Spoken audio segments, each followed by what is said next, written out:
बिस्मिल्लाहिर्रहमानिर्रहीम। सिंध में वयाज जो कारोबार ऐं उन ते रियासती इदारनि जी ख़ामोशी हिकु वॾो सुवाल आहे। वयाज इस्लामी शरीयत ऐं क़ानून मूजिब गुनाह वारो कमु आहे। हुकूमती सतह ते वयाज जे कारोबार खे ग़ैर क़ानूनी तस्वर कयो वञे थो ऐं पिणु नंदियो बि वञे थो। वयाज जे तबाह कारनि करे मुआशी ऐं इखलाक़ी पस्ती ॾांहुं वेंदड़ असांजो समाज زوال जो शिकार पिणु आहे। सिंध में वयाज खोरी आम ॻाल्हि आहे। दादू वयाज में सभिनी ज़िलनि खां वधीक फाथल ज़िलो तस्वर कयो वेंदो आहे। दादू मां पहिरें नंबर ते म्यूनिसिपल जा मुलाज़िम, पोइ उस्ताद, मज़दूर, दुकानदार, होटलनि वारा, रेढ़नि वारा, मांडरनि वारा, इन हद ताईं जो माल चारण वारा बि हिन मनहूस वयाज जे वापारियुनि वटि गिरवी थियल आहिनि। जॾहिं त दादू जा मोतबर माण्हू, वॾा ख़ानदानी सफ़ेद पोश माण्हू हिन कोरीअड़े जे ॼार में अव्हां खे फाथल मिलंदा।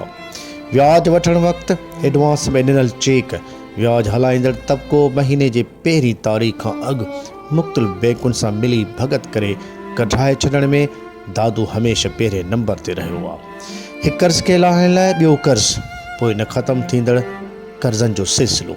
वयाजनि जे कारोबार जूं फ्रेंचाइज़ अव्हां खे दादू जे अक्सर पाड़नि में बाज़ारुनि में मिलंदियूं। वयाज ते पैसा वठंदड़ मिसकीन लाचार माण्हू वयाज भरे भरे नसलुनि ताईं लोड़नि था। पंहिंजी मिल्कियतुनि तां हथु खणी वेंदड़ केतिरा ई माण्हू ख़ुदकुशियूं पिणु कनि था, छो त वयाज लहे ई नथो।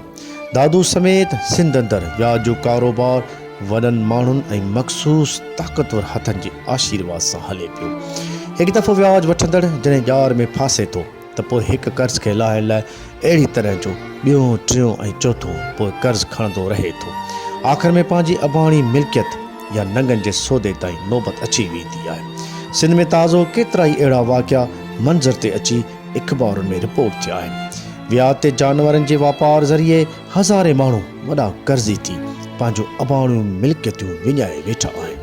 वयाज में फाथल कर्ज़ एवज़ नियाणियुनि जा नंग कर्ज़ में ॾियण वारा वाक़िया मीडिया ते अची रहिया आहिनि। सिंध जे घणनि ज़िलनि में अहिड़ा केस रिपोर्ट थियण सां आम माण्हू ख़ौफ़ जो शिकार पिणु आहे। पर उन हूंदे बि अलाए छो न वयाज ॾींदड़ मुड़नि था न वयाज वठंदड़ मुड़नि था। हुकूमत खे घुर्जे त वयाज बाबति मज़बूत क़ानून साज़ी करे ऐं उन कम में मुलवस माण्हुनि ख़िलाफ़ जल्दी क्रैक डाउन करे असिल वरतल रक़म वापसि कराए माण्हुनि खे नफ़्सियाती ऐं ज़हनी दबाव जो शिकार थियण खां बचाए। वयाज जे कारोबार सां लाॻापियल माण्हुनि खे पधिरो करणु असां ऐं तव्हांजो क़ौमी फ़र्ज़ु आहे। वयाज खां बचो, ख़ुशि रहो। प्रोफेसर इरफान कलोड़ो, दादू।